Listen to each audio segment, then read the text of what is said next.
प्रिय मित्रों नमस्कार। आज के सत्संग में संत ब्रह्मानंद जी का पद ले रहे हैं। उन्होंने बड़ी सुंदर बात कही कि गाफिल तू जागो देखो क्या तेरा स्वरूप है, किस वास्ते पड़ा जन्म मरण के कूप है। यह देह गेह नासवान है नहीं तेरा, वृथा अभिमान जाल में फिर कहाँ घेरा। तू तो विनाश में पड़े सदा अनूप है, गाफिल तू जागो जरा क्या तेरा स्वरूप है। किस वास्ते पड़ा जन्म मरण के कूप है।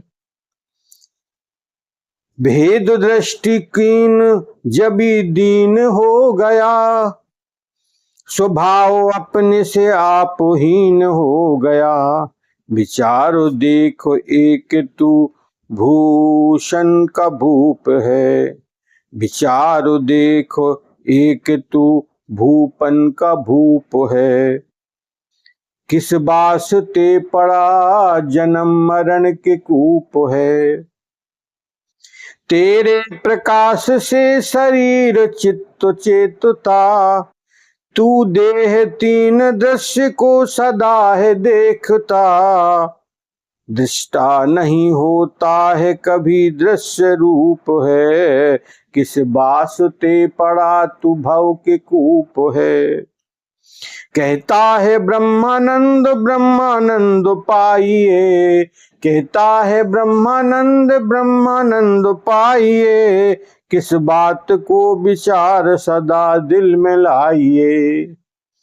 तू देख जुदा करके जैसा छाया धूप है, किस वास्ते पड़ा तू अंधकूप है। किस वास्ते पड़ा तू जन्म मरण के कूप है। संत ब्रह्मानंद जी बड़ी अद्भुत बात कहते हैं मित्रों। वो कहते हैं कि इस संसार में अगर आपने अपने स्वरूप की पहचान नहीं की, और हमारा स्वरूप क्या है, सत्यम शिवम सुंदरम, वो परम सत्य है और शिव और आनंद स्वरूप है, वो सच्चिदानंद का अंश है हमारा स्वरूप। जो आत्मा है हमारी वो कोई ऐसे वैसे थोड़ी है भैया। जिस समय प्रभु ने हमें निर्माण किया हमारे आत्मा का, चैतन्य का, वो केवल वो विश्व आत्मा के स्वरूप से ही तो प्रकट किया है। हमारा अस्तित्व उसी के जैसा है, हम उससे बिल्कुल अलग नहीं है, जुदा नहीं है परमात्मा से हम। वो हमारी आत्मा ही ब्रह्म का स्वरूप है, लेकिन हम इस मरण धर्मा शरीर को मैं मानकर बैठ गए, इसलिए अज्ञान ने हमें पकड़ लिया, अस्मिता ने हमें भुलावे में डाल दिया, राग ने हमें उलझा दिया, द्वेष ने हमें नफरत भर दी मन के अंदर।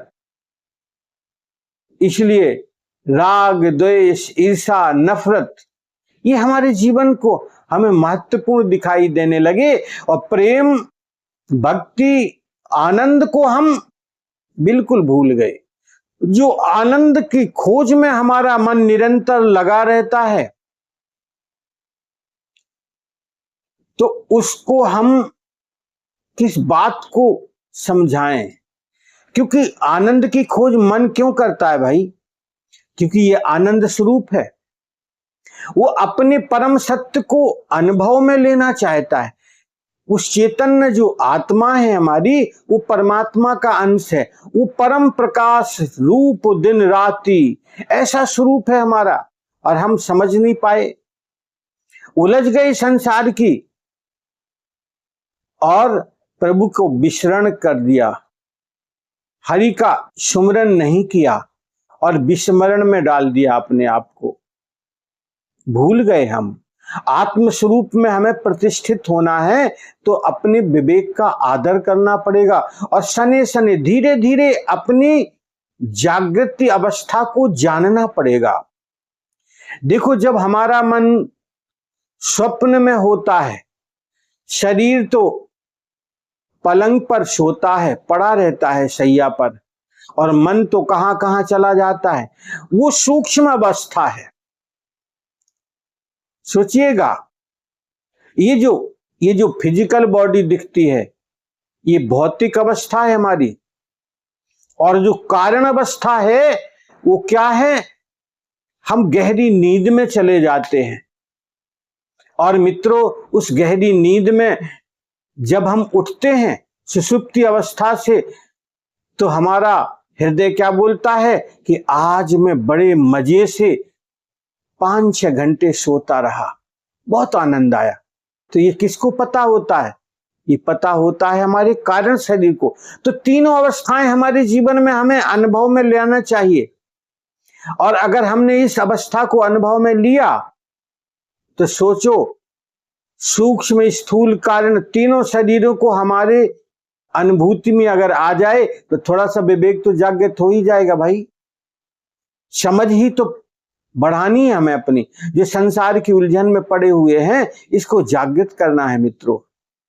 तो विचार करो भाई, कोई नई बात थोड़ी है, ये तो रोज की घटना है हमारे आप सबके जीवन में। इस बात को हमें विचार करना है। गाफिल तू जरा जाग, देख कर स्वरूप, अपने स्वरूप को जानो। देखो मित्रों, तभी बात बनेगी। किस वास्ते पड़ा जन्म मरण के कूप है? किस वास्ते संसार की उलझन में पड़ा हुआ भाई?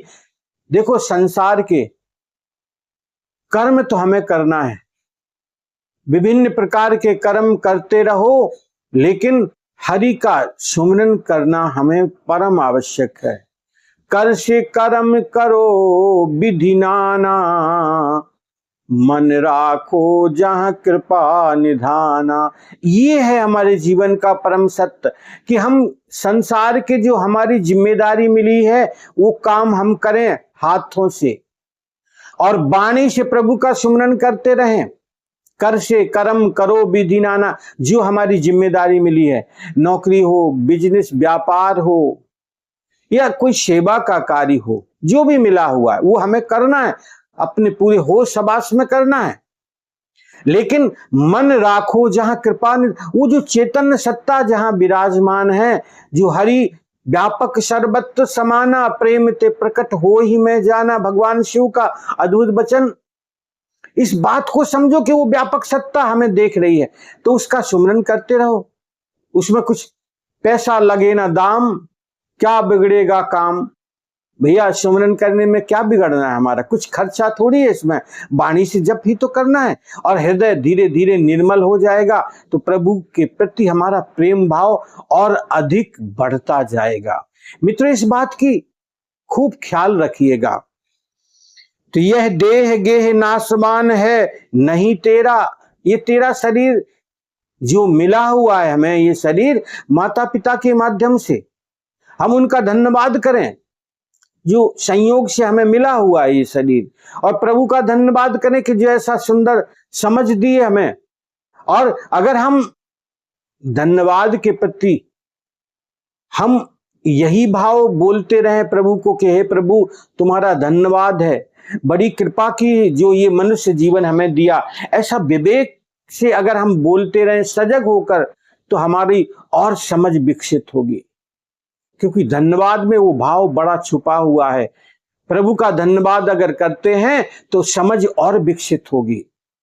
तो ये शरीर जो मिला हुआ है ये मेरा नहीं है, ये तो चिता का अंतिम भाव है, वहां जल जाएगा भाई, ये हमारे साथ जाने वाला नहीं है। इस जन्म से पहले भी हमारा ये शरीर नहीं था, और मृत्यु के बाद भी ये शरीर साथ नहीं देने वाला। ये बात तो सभी जानते ही है भाई, लेकिन जो सुमिरन और भजन हमारे जीवन में चलेगा वो हमारे साथ रहेगा। तो वृथाभिमान जाल में फिर कहां घेरा, इस अहंकार में हम क्यों पड़े हुए हैं भाई? इससे थोड़ा ऊपर उठें। तो करना क्या है? तू तो विनाश में परे सदा अनूप है। हमारे इस शरीर का नष्ट होना प्रारंभ हो गया है, जन्म लिया और धीरे धीरे मृत्यु हमारे एक एक क्षण को नष्ट कर रही है। काल चक्र चल रहा है, ये जीवन की जो आयुष्य है वो धीरे धीरे कम हो रही है भाई। आयु हमारी बड़ी हो रही है और हमारी आयु की गणना कम हो रही है। ये बात दोनों बड़ी महत्वपूर्ण है, इसलिए थोड़ा विचार करिएगा।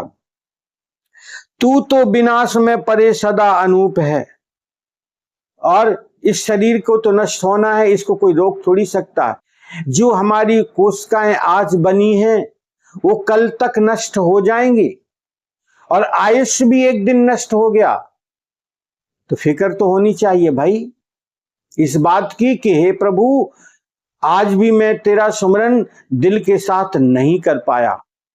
ये पश्चाताप होना चाहिए हमारे जीवन में। भेद दृष्टिकोण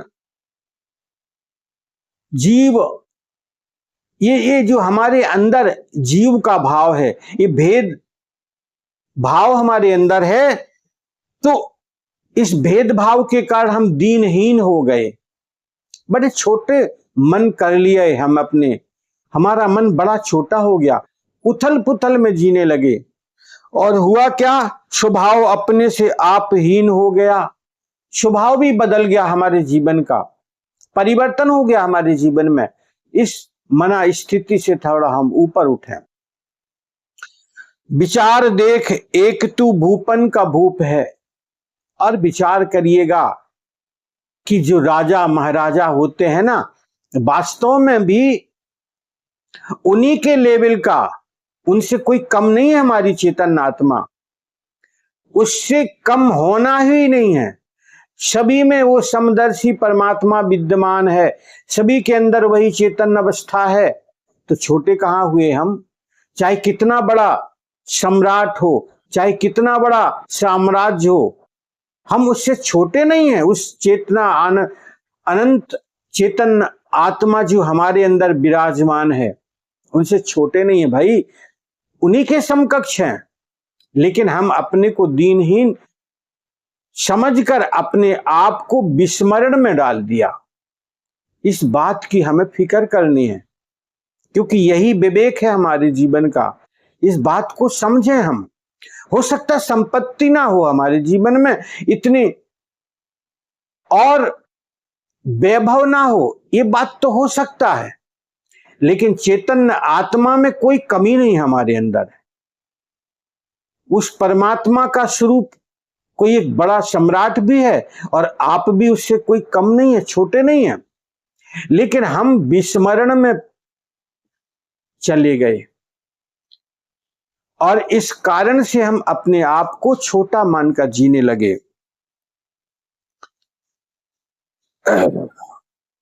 तेरे प्रकाश से शरीर चित्त चेतता, हमारे जीवन में जो प्रकाश स्वरूप परमात्मा का अंश है, चेतन अमल सहज सुख राशि, ये जो चैतन्य सत्ता हमारे अंदर विद्यमान है परमात्मा की, वो बहुत अद्भुत है, ऊंची है। तू देह तीन दृश्य को सदा है देखता, तीनों जो शरीर है हमारे जीवन में, सूक्ष्म स्थूल और भौतिक जो शरीर है, कारण शरीर है, इन सब को हम जानने वाले हैं। कहता है ब्रह्मानंद, ब्रह्मानंद पाइए, जो परमात्मा का आनंद है, संत ब्रह्मानंद जी कहते हैं कि उसको पाने का प्रयास करो भाई। वो आपके जीवन में छुपा हुआ है, उसको जानो, उसको पहचानो, तभी आपके जीवन का कल्याण होगा। इस बात का विचार सदा दिल में लाइए, और इस बात का विचार करिएगा कि परमात्मा ने जो ब्रह्म का आनंद हमारे अंदर छुपा रखा है, उसे हमें जागृत करना है, उसे हमें पहचानना है। मित्रों, तू देख जुदा करके जैसे छाया धूप है, किस वास्ते पड़ा तू जन्म मरण के कूप है। इसलिए मित्रों, किस बात की चिंता में हम पड़े हुए और जन्म मृत्यु के चक्कर में हम पड़े हुए हैं, अपने विवेक का आदर नहीं कर पा रहे हैं, और उस आनंद स्वरूप सच्चित आनंद स्वरूप सच्चिदानंद को नहीं पहचान पा रहे। ये बड़ी गलत बात है। हमें अपने आप को सार्थक बनाना है। अपने जीवन का कल्याण करने के लिए कोई दूसरी जिम्मेदारी थोड़ी लेगा हमारे जीवन की, कोई दूसरा कहाँ ले सकता है। हम स्वयं उस आनंद स्वरूप में प्रतिष्ठित होकर अपने उस आनंद स्वरूप को जाने, तभी बात बनेगी। हरिओम तत्सत।